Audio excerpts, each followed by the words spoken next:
Hi guys, welcome back to Faustina Mathew official YouTube channel. അപ്പോൾ ഇന്ന് നമ്മൾ പറയാനായിട്ട് പോകുന്നത് പ്രത്യേകിച്ച് വലിയ വലിയ കാര്യമൊന്നുമല്ല, പക്ഷെ ചെറിയ കാര്യമാണ്. ആ ഒരു ചെറിയ കാര്യം നമ്മൾ എത്ര പേര് നന്നായിട്ട് ഫോളോ ചെയ്യുന്നുണ്ടെന്ന് പറയാൻ പറ്റത്തില്ല. അപ്പം ഞാനും ഈ പറയുന്ന പോലെ ഈ പറയാൻ പോകുന്നൊരു സാധനം ഞാനും ഫേസ് ചെയ്തിട്ടുള്ള ഒരാളാണ്. അപ്പോൾ നമുക്ക് കാര്യത്തിലോട്ട് കിടക്കും. ഈ കാര്യം സസ്പെൻസ് ഇട്ട് കണ്ടിട്ടുണ്ടാകും ഈ ഒരു വീഡിയോ ചിലരെങ്കിലും. വിദ്യാബാലൻ ഒരു സിനിമയ്ക്ക് വേണ്ടിയിട്ട് പുള്ളിക്കാരി 2 ദിവസം ഷൂട്ടിംഗ് ഒക്കെ കഴിഞ്ഞതിന് ശേഷം പിന്നീട് വിദ്യാബാലനോട് വരണ്ടെന്ന് പറയുകയാണ്. അതിൻ്റെ കാരണം എന്താണ് തന്നെ ഒഴിവാക്കിയെന്നുള്ള കാരണം അറിയാനായിട്ട് ചെന്നപ്പോൾ ഡയറക്ടർ പറയുകയാണ്, എന്താണ് പറഞ്ഞത്, നിൻ്റെ മുഖത്തേക്ക് നോക്കിയിട്ടുണ്ടെങ്കിൽ ആരാണ് ഒരു നായികയായിട്ട് അംഗീകരിക്കുക, അല്ലെങ്കിൽ നായികയാണ് എന്നുള്ള രീതിയിൽ പറഞ്ഞു. അങ്ങനെ പറഞ്ഞു. പിന്നീട് അതിനുശേഷം കുറേ നാളത്തേക്ക് കണ്ണാടി പോലും നോക്കിയിട്ടില്ല എന്നാണ് വിദ്യാബാലൻ പറഞ്ഞത്. അങ്ങനെ പറഞ്ഞിട്ടുള്ള ഒരു വീഡിയോ ആണ് ഞാൻ കണ്ടത്. അപ്പോൾ ഇതുമായിട്ട് ബന്ധപ്പെട്ടിട്ട് നമ്മളൊക്കെ ഇങ്ങനെ കുറേ പേരെ കാണുന്നുണ്ടാകും, കുറേ പേരോട് ഇടപഴകുന്നുണ്ടാകും. നമ്മൾ തമാശക്കായിട്ടും ഞാൻ ഈ പറയുന്ന പോലെ ഇത്തരത്തിലുള്ള തമാശ അല്ലെങ്കിൽ ഇത്തരത്തിലുള്ള എനിക്ക് നിന്നോട് സ്നേഹമായതുകൊണ്ട് ഞാൻ നിന്നെ ഇങ്ങനെയൊക്കെ പറഞ്ഞത്, അതായത് അവരെ ഹേർട്ട് ചെയ്യാൻ പറ്റുന്ന രീതിയിലൊക്കെ ഹേർട്ട് ചെയ്യുക, അവരെ മുറിപ്പെടുത്താൻ പറ്റുന്ന രീതിയിലൊക്കെ മുറിപ്പെടുത്തിയതിന് ശേഷം പറയുക, എനിക്ക് നിന്നെ ഇഷ്ടമായതുകൊണ്ട് ഞാൻ നിന്നോട് ഇങ്ങനെ പറഞ്ഞത്, എനിക്ക് നിന്നെ ഇഷ്ടമായതുകൊണ്ട് ഞാൻ നിന്നോട് ഇങ്ങനെ പെരുമാറിയതെന്ന് പറഞ്ഞിട്ട് ന്യായീകരിച്ച് മെഴുകുന്ന കുറച്ച് കാര്യങ്ങളൊക്കെ ഉണ്ട്. അപ്പം ഞാൻ ഫൗസ്റ്റീൻ എന്താ ഇപ്പോൾ ഇന്ന് ഇവിടെ വന്ന് പറയാൻ തന്നെ, അല്ലെങ്കിൽ അങ്ങനെ അപമാനിച്ചോ, ഇന്നലെ അപമാനിച്ചോ, കഴിഞ്ഞ ആഴ്ച അപമാനിച്ചോ എന്ന് ചോദിച്ചാൽ റീസെൻ്റ് ആയിട്ട് എൻ്റെ ലൈഫിൽ ഞാൻ അങ്ങനെ ഫേസ് ചെയ്തിട്ടില്ല.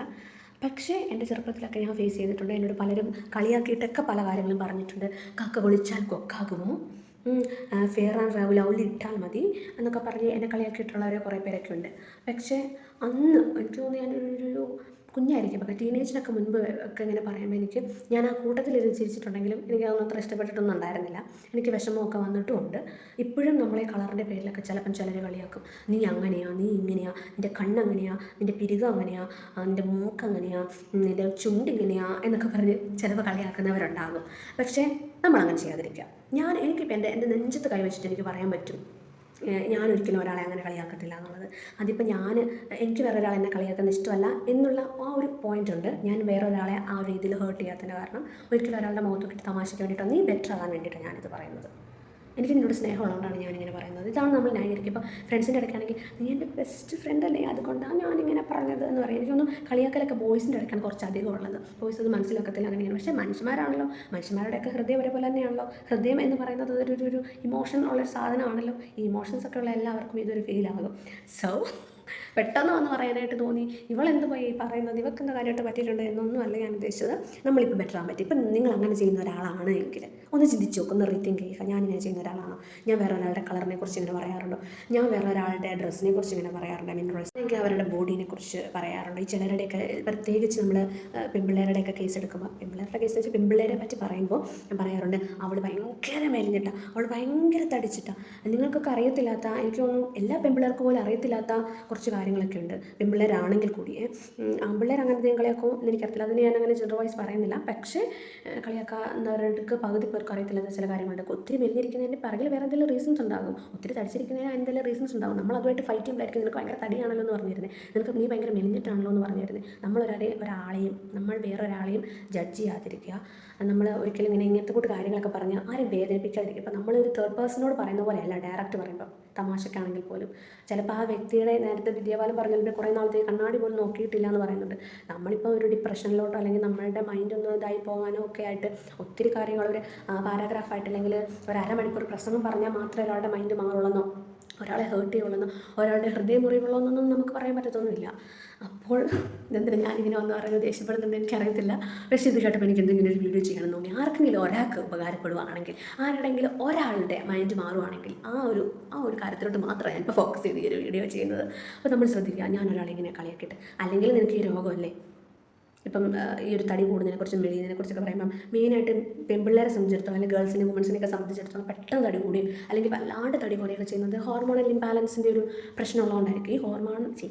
ഈ ഹോർമോണൽ ഇംബാലൻസ് എന്ന് പറയുന്നത് ഫിസിക്കലി മാത്രം നമ്മൾ എഫക്റ്റ് ചെയ്യുന്നൊരു കാര്യമല്ല, അല്ലാതെ നമ്മുടെ ഇമോഷൻസിനെയും നമ്മുടെ ഈ ഹോർമോണൽ വേരിയേഷൻസ് ഒക്കെ വരുമ്പോൾ നമ്മുടെ ഇമോഷൻസിനെയൊക്കെ അത് വല്ലാതെ ബാധിക്കുന്നൊരു കാര്യമാണ്. അതിൽ നമുക്ക് ഏറ്റവും കൂടുതൽ വേണ്ട എന്താണ്, സപ്പോർട്ടാണ്. ആ സപ്പോർട്ടിൽ നിന്നാണ് പറയുന്നത്. ഈ സപ്പോർട്ട് ചെയ്യേണ്ടവരായിരിക്കും നമ്മളിങ്ങനെ കളിയാക്കുന്നെങ്കിലൊന്ന് പറഞ്ഞു നോക്കി, ഒന്ന് ആലോചിച്ച് നോക്കി എന്തായിരിക്കും അവസ്ഥ. സോ കളിയാക്കുമ്പോൾ നമ്മൾ സൂക്ഷിച്ച് കളിയാക്കുക സുഹൃത്തുക്കളെ, അല്ലെങ്കിൽ നമ്മളുടെ നല്ല നല്ല ബന്ധങ്ങൾ നഷ്ടപ്പെടുമെന്നൊന്നും ഞാൻ പറയുന്നില്ല. കാരണം നമ്മൾ അഗാധമായി സ്നേഹിക്കുന്ന അല്ലെങ്കിൽ നമുക്ക് ഒത്തിരി ഇഷ്ടമുള്ള ഒരാളാണ് ഇങ്ങനെ പറയുന്നതെങ്കിൽ ചിലപ്പോൾ നമ്മൾ അത് മറന്നു പോകും. ചിലപ്പോൾ മറന്നു പോകും. ചിലപ്പോൾ നമ്മളും ആ വ്യക്തിയും തമ്മിലുള്ള ബന്ധം അനുസരിച്ചിരിക്കും. പക്ഷെ എന്നാൽ നമ്മുടെ മനസ്സിലത് കിടക്കത്തില്ലേ, ഓ എന്നോട് അങ്ങനെ പറഞ്ഞല്ലോ, നമ്മുടെ മനസ്സിലൊരു മുറിവായിട്ട് മാറത്തില്ലേ? ആ ഒരു മുറിപ്പെടുത്താതിരിക്കുക. ഞാൻ വേറൊരാളെ മുറിപ്പെടുത്തത്തില്ല എന്നുള്ള ഒരു തീരുമാനം നിങ്ങൾക്ക് എടുക്കാൻ പറ്റുമെങ്കിൽ എൻ്റെ ഈ ഒരു വീഡിയോ സക്സസ് ആയിരിക്കും. അല്ലെങ്കിൽ ഈ ഒരു വീഡിയോ കണ്ടിട്ട് നിങ്ങൾക്കത് വളരെ ഉപകാരമായിരിക്കും. അങ്ങനെ നമുക്ക് എടുക്കാൻ പറ്റുമെങ്കിൽ, ഞാൻ ആരും കുറ്റപ്പെടുന്നില്ല, ഞാൻ അങ്ങനെ പറയും, നീ അങ്ങനെ പറയും, നീ ഏതായാലും നന്മമരമാണോടി എന്നൊക്കെ ചോദിച്ചാൽ ചിലപ്പോൾ വരാൻ സാധ്യതയൊക്കെ ഉണ്ട്. നന്മമരമൊന്നുമല്ല, പക്ഷെ നമ്മളൊരു മനുഷ്യനാണ്, നമുക്കൊരു ജീവിതമേ ഉള്ളൂ. ഇന്ന് ജീവിക്കുന്ന ജീവിതം നാളെ കിട്ടില്ല, ഇന്നലത്തെ ജീവിതം ഇന്ന് കിട്ടത്തുമില്ല. അപ്പോൾ നമ്മൾ എന്ത് ചെയ്യണം? നല്ല മാക്സിമം ആരെ വേദനിപ്പിക്കാതിരിക്കുക. നമ്മൾ അറിഞ്ഞുകൊണ്ട് ആരെയും വേദനിപ്പിക്കാതിരിക്കാൻ നോക്കുക. മനഃപൂർവ്വമായിട്ട് ആരെയും വേദനിപ്പിക്കാതിരിക്കാൻ നോക്കുക. എനിക്ക് ഇത്രയും സൗന്ദര്യമുണ്ട്, അല്ലെങ്കിൽ എൻ്റെ തൊലി നിറം ഇതാണ്, എൻ്റെ തൊലിക്ക് ഇത്രയും നിറമുള്ളത് കൊണ്ട് ബാക്കിയുള്ളവരുടെ നിറമൊന്നും കൊള്ളത്തില്ല, ബാക്കിയുള്ളവർ അങ്ങനെയാണ്, ബാക്കിയുള്ളവർ ഇങ്ങനെയാണ്, അങ്ങനെയൊന്നും മനസ്സിൽ ചിന്തിക്കാൻ മാനുഷികമാണ്. പക്ഷേ ആ ചിന്തേനൊക്കെ നമ്മൾ അത്ര നല്ല ചിന്തയൊന്നും അല്ല, അതൊന്നും അത്ര നല്ല ചിന്തയായിട്ടൊന്നും എനിക്ക് തോന്നുന്നില്ല.